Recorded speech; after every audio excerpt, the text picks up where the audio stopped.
जो नित्य निरंतर मेरे में लगे हुए उपासक हैं, नित्य और निरंतर, ये बड़ी दुर्लभ बात है।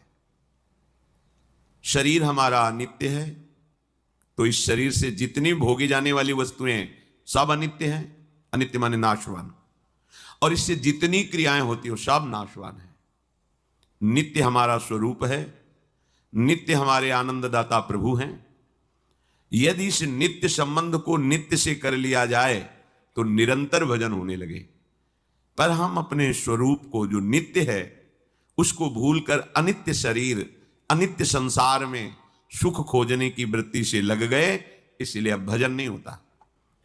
क्योंकि जहां स्वसुख वांछा प्रकट होती है वहां पाप भावना जागृत हो जाती है। जितने पाप होते हैं वह स्वसुख वांछा से होते हैं। स्वसुख वांछा ये आसुरी भाव है। आशु कहते हैं प्राणों को, जो केवल अपने प्राणों के पोषण में लगे हैं, केवल इंद्रियों के भोगों में लगे हैं, वो अनित्य में लगने के कारण प्रभु का जो नित्य स्वरूप है, नित्य संबंध है, वो निरंतर भजन नहीं कर सकते। इसलिए पहले भजन करने के लिए हमें आवश्यक है अनित्य वस्तुओं को अनित्य मानना। यदि गलती को गलती मान लोगे तो सुधार हो जाएगा, और गलती को गलती ना मानकर उसे गुण बुद्धि से तो कभी सुधार होने वाला नहीं।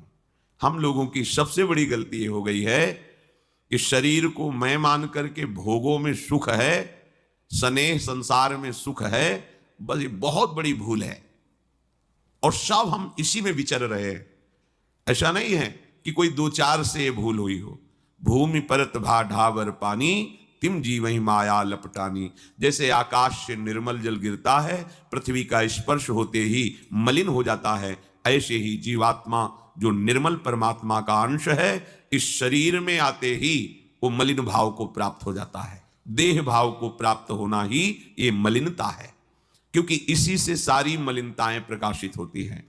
दुराचार प्रवृत्तियां, अभक्ष पदार्थों को खाना, हिंसा आदि वृत्तियां, चोरी, नाना प्रकार के आसुरी